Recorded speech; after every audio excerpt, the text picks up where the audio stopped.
I was driving when I saw this thing, and yeah, it was difficult to carry on driving. It I want to say unexpected. It was quite unexpected, even though we know the situation in America is one where there are definitely people on the extremes who are willing to argue uh, with guns. Do you know what I mean? Um, the assassination attempt on Trump was the exact same thing. Ladies and gentlemen, welcome back to another episode of the On the Cup podcast. Am I allowed to swear here? It's weird, man. Yeah, I know we said let's not blame the government. It's just sad when we start them becoming indoctrinated. Your view on me.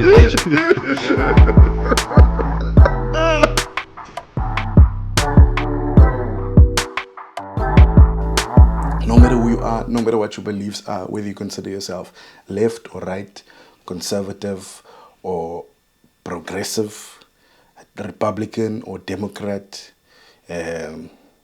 whatever side you're on, this is a problem and is an issue and must be spoken out against.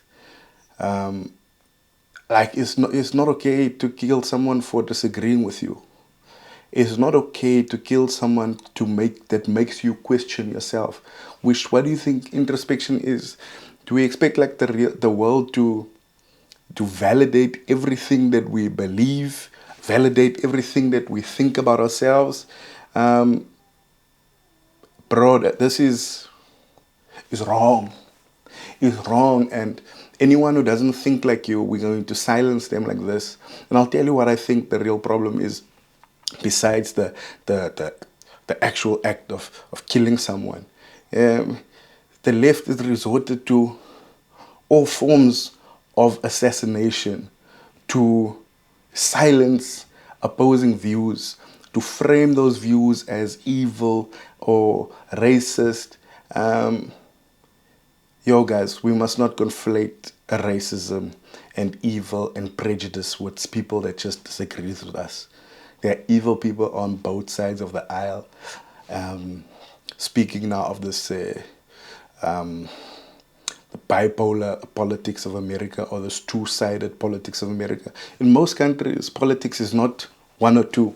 In most countries, you do have conservative, I guess the pole of this thing has to be either conservative or liberal, or some will say progressive, whatever the case may be. A lot of countries who have a multi-party situation have parties that don't fall really on either side, that have some elements from this side, some elements on this side. This is the reason why politics, and this is how the American culture bleeds on the rest of the world. Like politics is treated like a football game, where you back your team no matter what. You back your team even when they're wrong. No, bruh. Even when your team loses, you back them. If your team wins, you are more happy. Like, politics is not football. Politics is real life. And if your side is wrong, consider the other side. There should be no... your political ideology does not need loyalty. Or you don't need to be loyal to a political ideology. You should be able to consume new information all the time that will either make you question your current belief systems, and in turn you would change them where you see that where your mind is changed. You would change your stance. But where you are questioning a little bit and you manage to understand the argument and your positioning, it could also strengthen yourself. Now, I've been watching Charlie Kirk, maybe not religiously. His videos been popping up, I guess, for the past 2 or 3 years.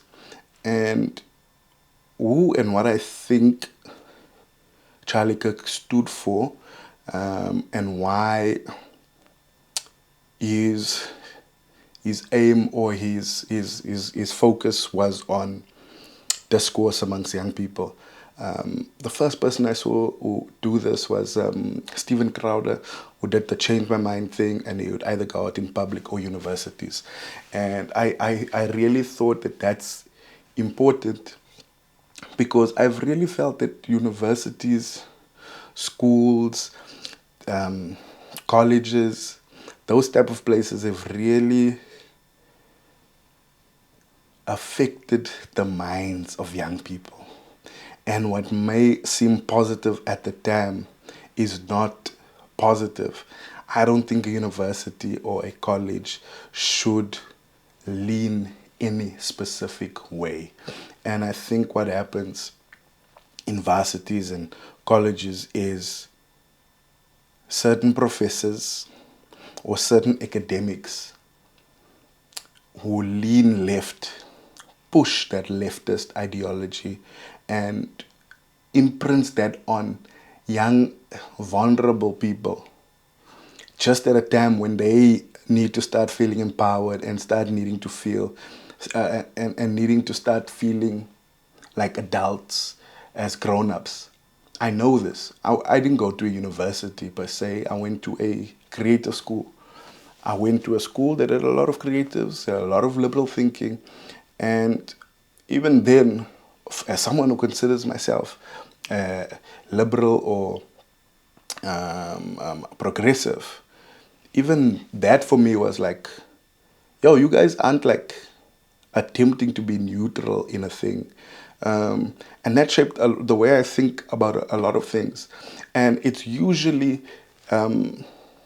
the not the thinking subjects, but the creative subjects, the ones that are going to tell you about history, and the ones who are going to tell you about art and impressionism and what's this thing? Performance versus performing arts. All of those things, they tend to come to the same conclusion, that a certain viewpoint is evil, that a certain this and the other is evil. Because the history of the world, quite frankly, certain ways of thinking have been used to conquer other people, to have power over other people. So it's only when you get older and you learn more things and you allow yourself to be wrong and you allow yourself to be questioned, allow yourself to change your mind, where you start to realize some of these conclusions that we are coming to were not come to in an honest way.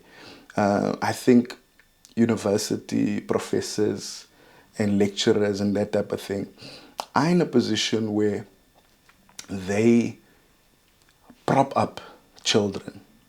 And these are children between the ages of 18 and 25, generally when you're in university.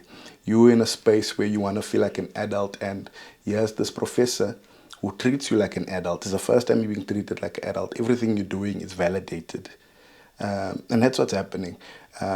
Your parents will always see you as a child, but now you get to this place and now you're an adult and you want to express yourself. That's why these radicals, the ones who take it too far, are the ones who are so obsessed with expressing themselves as different and being cornering yourself into thinking you're a victim. And the reason why you're a victim is because people have an issue with you being different. So now you dye your hair different color, a random color, a popping color, yellow, blues, purples. Not saying everyone who does that, this is why they're doing it. But generally, even the videos I've seen of the people celebrating Charlie Kirk are those ones who want to be seen as different, whether there's nothing different about you. So you dye your hair blue, orange, and pink. You have piercings and all those things just to express how different you are. Now, I'm obviously not saying just because you look like that, I'm going to think that of you. But everyone who is willing to do that also does dye the hair a different color, wants to be a goth, wants to be a this, that, and the other, wants to identify as anything but normal. And I understand. No one wants to be normal. No one wants to be normal. So now universities, and I think the reason why Charlie Kirk is targeting universities, because universities are there to show you how to think. They're not supposed to tell you what to think. Whether you are busy with this research project or that assignment, the point of it is for you to have practice on how to explore and learn about a new thing. You might be doing a essay on a movie. An essay on a movie. I did an essay on what's this movie? The Godfather, for example. The thing is not so much about The Godfather, but the exercise is about later when another movie comes out that needs to be analyzed in a certain way. You will now know how to analyze movies. When you need to write a paper about Hitler, when you need to write a paper about this, it's to show you how to go about learning and exploring a thing and then deriving certain things from it, actionable things. But no, the conclusions that you are forced to make in those formative years are now stuck, ingrained in you, based on a professor that will point you in the right direction. And if you don't get it, or if you don't agree, you kind of have to, you will not make it. You'll not make it. So if for a second your viewpoints are making it onto the paper and they disagree with the professor, you're not going to get those marks. You're not going to pass as well as you think you did. So, yes, everyone should be challenged to think in a manner that is foreign to them. Just to increase your scope and your spectrum of what you can see. I once had to do an essay, and it had to do with, I don't know if it was LGBT or if it was about race or if it was about one of those isms. And I guess I misunderstood the assignment because I scored low on it, and the comments from it showed me like, yo, maybe I didn't understand what I was asked to do. But basically what I thought the exercise was whatever this topic was, let's say it was about gay people raising children or being married. So the exercise was, let's take a thing that we all know is the correct thing, but now let's write an essay on why the opposite might be justified. So write it from the perspective as someone who disagrees with this thing. What would be the arguments that you would form against this thing that we all know should be fine? And I think might have been gay marriage, it might have been interracial marriage, but everyone is in understanding, or at least in the open, is cool with interracial marriage or gay marriage. And it's those subjects that 10, 15, 20 years ago were taboo and seen in a certain way. So the essay was about that. And I just thought like, okay, cool, that's going to be difficult because now I have to write from and make arguments for a thing that I already know is not correct in my view. But I thought this was perhaps an exercise. In my head, I was like, okay, cool. Maybe what I'm supposed to get out of this thing is learning to see things from all perspectives. So I wrote the essay from the perspective of someone who would disagree with whether it was gay marriage, interracial marriage. So I wrote it from that perspective because I thought that's what the exercise was, not because that's what I thought. Did I not get comments that like, that's a bit homophobic? And I'm like, yeah, I thought that's what you said. The argument must be, let's try argue for the other side. Then I was like, I was so embarrassed because I was like, this lecturer who is a gay guy is going to think I'm homophobic when that's what I thought he said the exercise was. So that's what I think university is or should be. Learn how to make arguments for the other side. so that you're not always sitting in the dark and thinking the other side is saying this thing. And this is for both left and right. So you don't think the other side is here plotting against you and doing stuff with the intention to affect you badly. That's what I thought of the thing. And I think Charlie Kirk, whether you agree with him or disagree with him, I think he was an important figure to let young people hear another side. You might still come out at the end of that disagreeing with him, but at least you would know his heart. I wanna watch a video that has gone viral that is making people who are intellectually inconsistent or intellectually dishonest about arguments that they disagree with. Don't this thing about Charlie Kirk saying gun deaths are acceptable for the protection of the Second Amendment, and I think the Second Amendment is the right to bear arms in America. And people are saying, yeah, he said this, but I'm like, we're watching the same video. He did not say that. Let's watch the video, and then I just want to go through what he's saying and what he's not saying. And if you're thinking, if you are guilty of this, and I see many respected people that I have respect for, do this,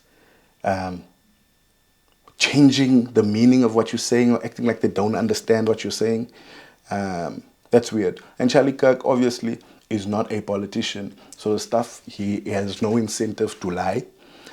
He's not going to sugarcoat things the way a politician would. He's going to say something even if it may offend. And offensive does not mean wrong, does not mean incorrect, does not mean untrue. Now we must also be real. We must be honest with the population. Having an armed citizenry comes with a price. Wow. And that is part of liberty. Wow. Driving comes with a price. 50,000 people die on the road every year.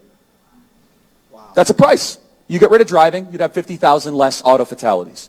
But we have decided that the benefit of driving, speed, accessibility, mobility, having products, services, is worth the cost of 50,000 people dying on the road. Wow. So we need to be very clear that you're not going to get gun deaths to zero. It will not happen. Right. You can significantly reduce them through having more fathers in the home, Yes. by having more armed guards in front of schools.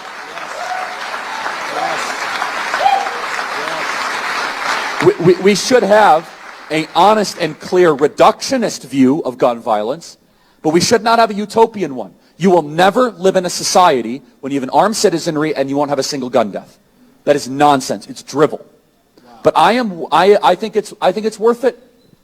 I think it's worth to have a cost of, unfortunately, some gun deaths every single year, so that we can have the Second Amendment to protect our other God-given rights. That is a prudent deal. It is rational. Nobody talks like this. They live in a complete alternate universe. Sure. So then how do you reduce? Very simple. People say, oh, Charlie, how do you stop school shootings? I don't know. How did we stop shootings at baseball games?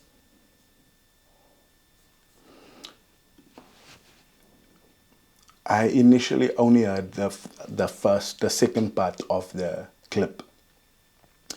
And I was going to make an example about cars. Maybe I saw this 2 years ago, which is why I also had the example of cars. But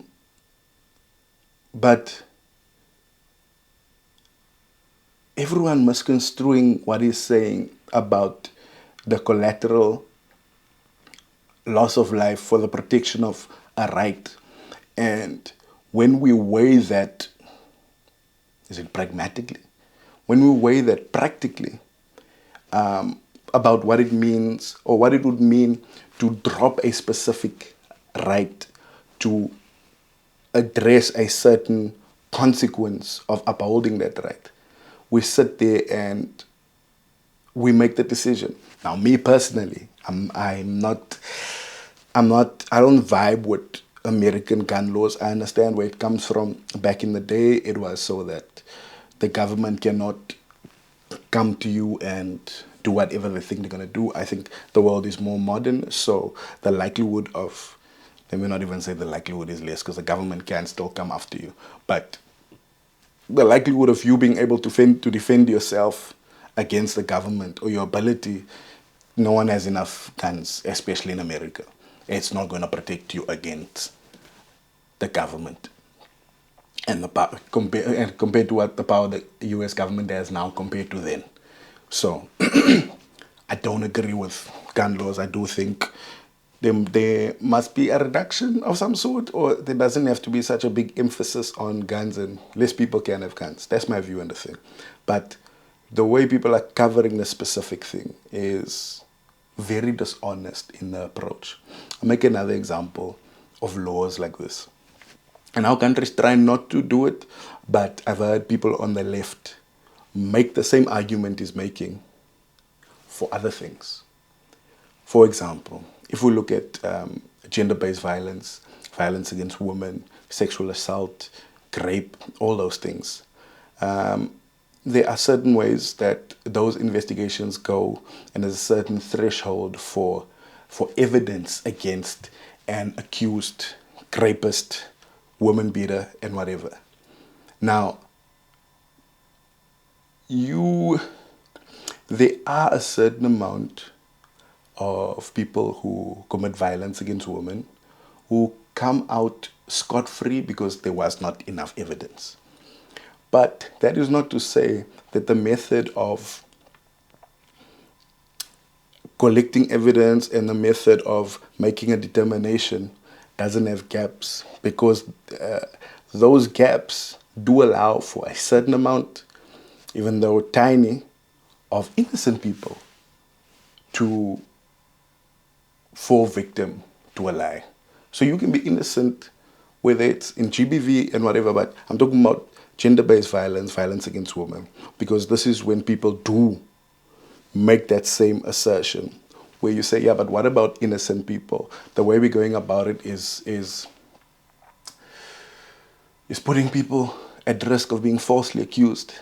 And the argument there would be, if we can get more people to be punished for their crimes, and if that means one or two innocent people's lives are destroyed, or one or two innocent people go to jail, that is a cost that we are willing to make as a society. Because if we tighten up those things a bit more, which I think they used to be tighter, and because of protests and big public incidents in South Africa around gender-based violence, you find that we were asked to, or the president asked to lax some of those things. Like, for example, someone for just being accused, it might now be required or is less eligible for bail just for being accused. So now you've opened up your ability to let innocent people suffer, and in some way to, what's this thing? To let less guilty people go free. So there's that balance, and that's the point that he's making. The car example is perfect. The car example is so perfect, I didn't even realize that he did say it. But the car example is so perfect that the people who are pushing this thing have conveniently left out the car example. People die on the roads all the time. But doesn't mean we're saying no more cars.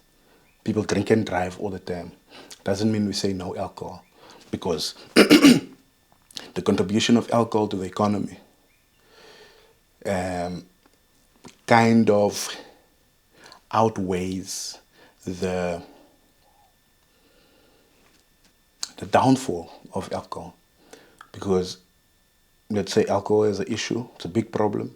Some people don't even drink alcohol, that's how big of an issue they think it is. If we had to get rid of alcohol, prohibition, let's not talk about the gangsterism that would come up in the prohibition the way it did in 1932 or 1932. The prohibition ended. The effects of no alcohol in the current society would be way worse than the effect of having alcohol in the world. So let's allow ourselves to be intellectually consistent. And this is not a soccer game. This is not about winning and losing. This is about getting to a place where we agree as a society, where we must respect democracy, that each one has one vote, and if the majority feels that for this next 4 or 5 years, this is how we want to run and this is how we want to shape society, that's what we do. But you don't come from a inferior logic point of view and intimidate people to say what you want to say or let them not say what they want to say. That is completely off.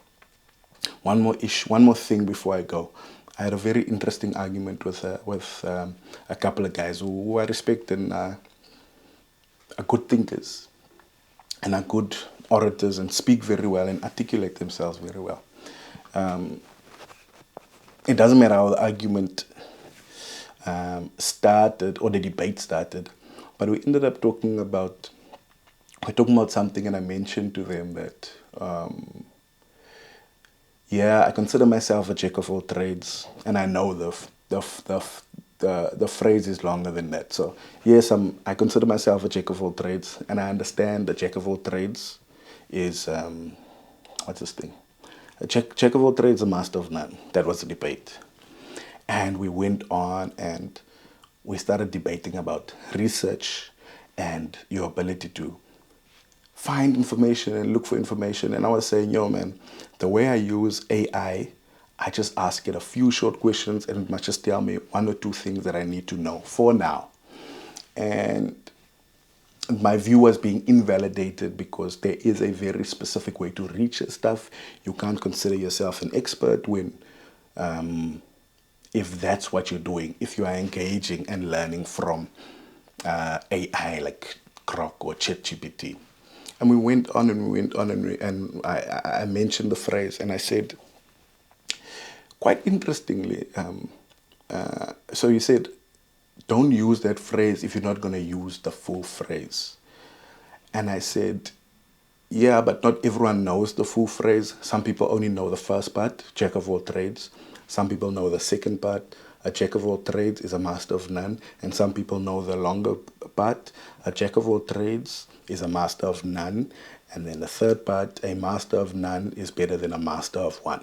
That's the full phrase. So I argued that, some people know this one, some people know this one, some people know this one.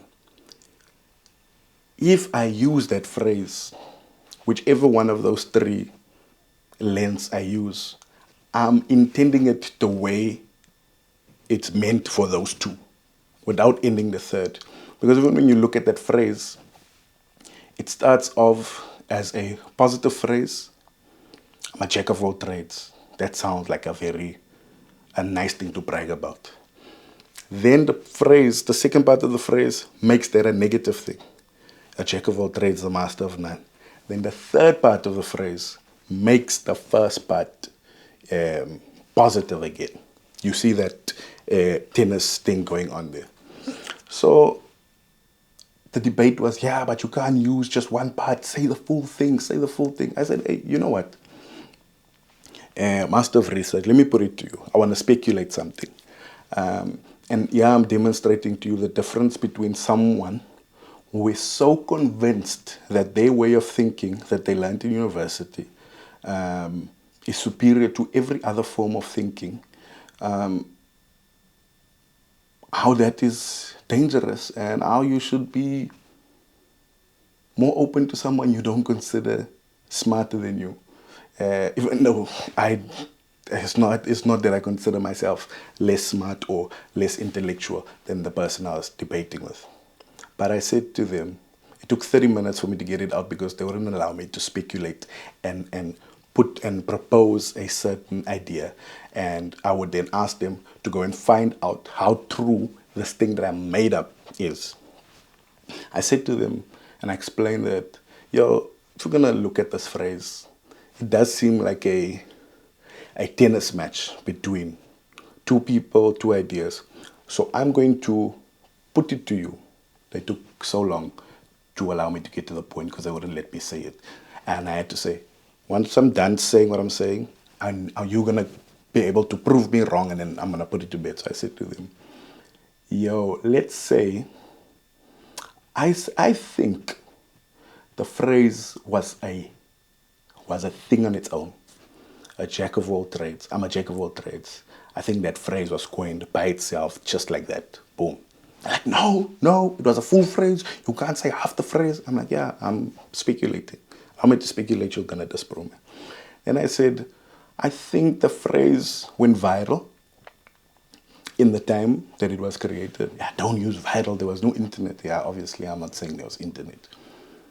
I said, I think that phrase was made popular and then it was counted. For example, someone wrote it on a poster. Those old posters they used to paint and post on the lampposts or post on the walls in ancient England. So the thing said, I'm a jack of all trades. I can do plumbing. I can fix your horse buggy. I can fix your doors. I can do whatever. I do metal. I do wood. I'm a jack of all trades. That was written on the guy's poster. Then another guy who was maybe a specialist blacksmith. On his poster he said, yeah, I know you might be a jack of all trades and a master of none. Me, I'm a master of blacksmithing. So if you want some metal bent for you, you're going to come to me, not to the guy that's a jack of all trades. That was added onto the phrase.